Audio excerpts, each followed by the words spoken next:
we have seen 4 weeks of data points for the college football season, and here's how Brandon Marcello sees it. Canes, the #1 team in the land. You've also got Ohio State, Georgia, LSU, Oregon in the top 5. And how about that? Notre Dame still sticking in there, finally getting a win, number 25. A whole lot of new faces here in this ranking, so why not ask the face of the rankings and welcome in our friend Danny Kanell and Brandon Marcello. Of course, you've got Miami staying on top in the ranking. We had one more data point, as I mentioned here, in their win against Florida. What about that victory has you feeling secure about Miami on top? The defense is legit. They looked at the part in week 1 against Notre Dame. They've continued to prove it. They only allowed 141 yards against the Gators, and that offense has been struggling all year, but that's the lowest total for Florida since 1999. This Miami team overall is the best one, I think, with the best resume so far through this season. They have just beaten everybody and done so pretty handily. Other than that opener against Notre Dame, they seem to be gelling a little bit better as well defensively as they continue to go on. This just looks like a team that's getting stronger with every passing week. And I tell you what, you're looking at it now. I can't wait till they go to Florida State in a couple of weeks, Danny Kanell. I'm with you, Brandon, on that one. Florida State does have a little tricky matchup this Friday night against Virginia, but this Hurricanes team I do think is legit. I agree with you. I think they're the best team in the country. I also think they have the best resume because of the quality of the wins they've gotten. And what's impressed me about them, you mentioned it, is the defense. When your offense doesn't have your fastball, and it was understandable, it was wet, it's been raining down in South Florida every single day almost, it feels like, and when you're still able to get Mark Fletcher to tote the rock the way he did, and then a defense just be as dominant as it gets. Maybe one of the best offseason hires that hasn't been given enough attention is Corey Heatherton coming over from Minnesota.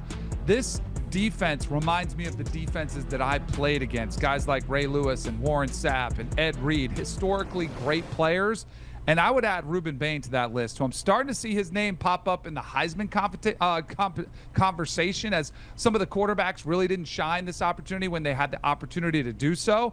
I don't think it's that crazy. Now, statistically, he has to pick up the level, and he has to get up there, probably lead the country in sacks. But the impact that he's having, Akeem Mesidor on the other side, has been phenomenal. This Hurricane defense has been lights out, and the offensive and defensive lines combined might be the best front line group of anybody in the country. So totally agree with you. They've looked awesome this far, and that is going to be an incredible atmosphere in Tallahassee in a couple weeks. Yeah, I'm glad you both mentioned defense with this conversation because shifting to Indiana, I don't think that's going to lead the convo when we talk about the Hoosiers, because an absolute beatdown over Illinois. How did that change your perspective on this team? They went from unranked to number 6 in your rankings, Marcello.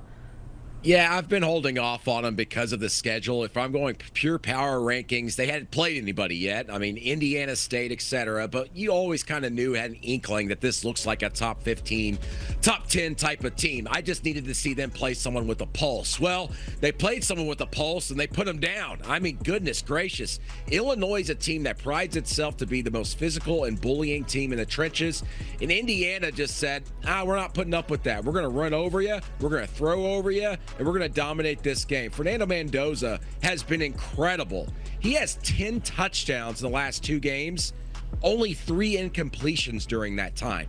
5 touchdowns against Illinois. This offense is incredible. And again, once again, proves that Curt Cignetti here in year 2, his money ball type approach to the transfer portal, where he goes and gets guys who were productive and then also have veteran leadership. In the past, he was getting guys from James Madison, some 3-star guys at some programs, and was able to bring in and kind of fit some holes. Now he's got some actual power conference transfers that come in, and he's upgraded. And this team looks to me potentially even better than the version we got last year. We'll see as they play some tougher opponents here down the stretch, especially coming up against Iowa. But man, how can you discount the job that Curt Cignetti has done with this program? They have a good resume now, and I believe definitely deserving to be in the top 10 and very close to the top 5. You're probably a little bit higher on them than me, but I think it makes total sense. Like, they've been incredible. I thought they upgraded at the quarterback position. I did like what I saw from Fernando Mendoza last year at Cal behind a really bad offensive line. He still had incredible playmaking skills. I didn't think you'd get this much of an upgrade. I mean, speaking of Heisman Trophy, he's the leader right now because of some of those numbers and that performance that he put together. And I think Kirk Cignetti is still very irritated from the way they were treated both at the end of last year when there were a lot of people pounding the table so they don't deserve a spot in the playoff, which I completely disagreed with. I thought they should have been in the playoff. But then even more so, once they lost to Notre Dame, there were a lot of critics and analysts saying, see, we told you they didn't belong. We told you they didn't belong. Kirk Cignetti heard those cries, and he is on a mission to continue to prove people wrong. This Indiana team wasn't a fluke last year. They're not a fluke every year, that they're actually going to be a contender in the Big Ten year by year by year. And through 2 years and 4 games, they look like they're going to be that. Now, they do have a tricky spot at Iowa this weekend, at Oregon, another couple big tests for them on the road. Can they take that on the road and win as impressively? I don't know, but they still can win those games clearly, and they are one team to keep an eye out for sure. Yeah, you could tell. Yeah, one thing real quick. I want to say one thing real quick also. The defense, they sacked Luke Altmaier 5 times in that game. That's something to watch, especially against an Iowa team where I think Gronowski, as good as he's been here late, that could be an issue with them matching up against this Indiana defensive line. Yeah, Cignetti at halftime was asked, what's the key to the second half? And he said, more points. You could just tell absolute stone cold wanted to destroy the opponent and did. A 53-point win is the largest win from a non-top 10 team over a top 10 team. Speaking of the top 10, you've got Texas Tech now in there after a big win at Utah. They're off to their best start in over a decade. So why are they the clear Big 12 favorite here? Because you've got them as the highest ranked Big 12 team. I mean, Utah, to me, was the Big 12 favorite going into last week. Texas Tech storms into Salt Lake City, pulls away in the fourth quarter, and as much talk as we give them about the rich roster they have, all the money they've spent on everything, it's a backup quarterback that has to come in for an injured Baron Morton, and Will Hammond shows that he's got some dog in him. Throws 2 touchdown passes there in the fourth quarter. Also, just an amazing performance off of the bench to lead them to a double-digit victory there in Salt Lake City. And then the big storyline for me for Texas Tech is their defensive front is absolutely dominant. They spent about $5 million on those guys in the transfer portal and putting it together here in the last year or two, and they just ravaged Utah up front. And Utah is a program under Kyle Whittingham that has always been very good up front on the offensive line and the defensive line. But the big thing to watch here at Texas Tech going down the stretch is that they've got a defensive line that I think no one else in the Big 12 quite has. It's going to be very hard for a lot of offenses to get ready to face this Texas Tech defensive line. That's going to carry them, I believe, all the way to Arlington and to the Big 12 championship this year. No doubt. I mean, just a reminder, that was on the road at Rice-Eccles. I mean, that's one of the tougher places to play. That's why I leaned towards Utah before the game, and they dominated. Defense does travel. And you mentioned some of those pieces. David Bailey, Romello Height. They had an entire new defensive line that went out and purchased, which you've all talked a lot is the #1 transfer portal class. But they are playing together like a unit. That was also a question mark for me because even when you go out and get all these different players, how do they combine and come together and compete with all the different moving parts when you want your defense to play like one? They were dominant, and they completely shut down Devin Dampier, the quarterback for Utah, who's a dual threat. We're able to keep them in check on the ground. They never had any offense going all afternoon long. And then when their offense was struggling, because they weren't playing great, Baron Morton had 2 interceptions. Then he goes out with a concussion. You have a backup step in and just fling it around. It doesn't look like they've lost anything whatsoever. This Texas Tech is absolutely the most complete team in the Big 12, and with all the pressure, all the expectations, I feel like that was a huge weight off their shoulders to at least prove to themselves, all right, we can be this team that is supposed to take a step forward this year. While we're talking about backup quarterbacks, how about your number 12 team, Ole Miss?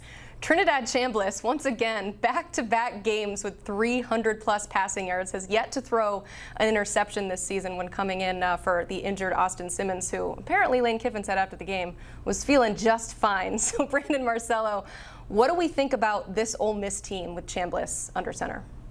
Yeah, that's the thing. I don't think it's a quarterback controversy when your head coach is just like, I think we've got a better quarterback right now, and he's on the field starting for us and producing.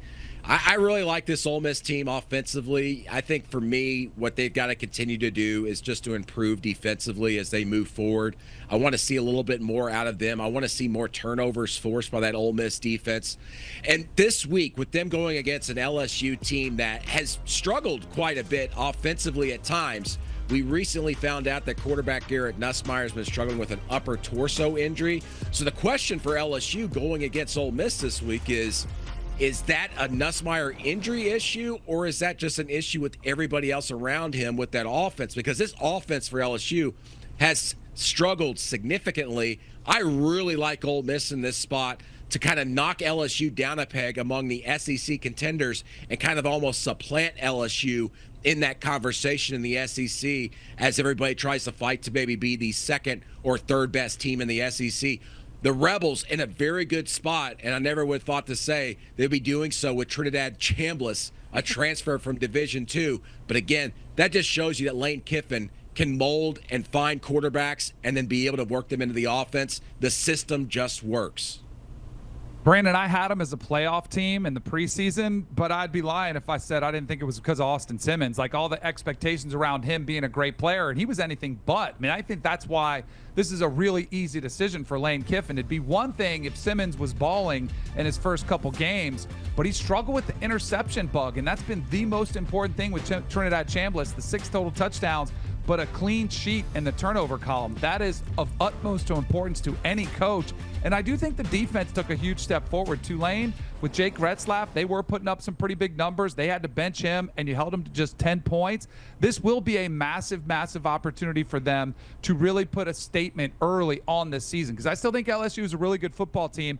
And Garrett Nussmeier mentioned the injury. The offensive line was a big question mark, and they haven't found an answer yet to any sort of rotation up front. This could be an opportunity for Ole Miss's defense to take another step forward. And I think Trinidad Chambliss has given the old Wally Pipp treatment to Austin Simmons, because I think it's his job to lose now. Yeah, another line we need to add on that comparison graphic is there is a 4-year age difference between these two quarterbacks, and that's kind of come into play in their play so far in this early season. Brandon Marcello, Danny Kanell, thank you both so much. And if you want more Kanell, you know where to find it over on the Cover 3 podcast. It is upon further review Monday. The team had some time to break down all the action from over the weekend. They bring you best bets throughout the week. This is the podcast for college football fans. Check it out. Watch now on YouTube, scan that QR code, listen wherever you get your podcasts.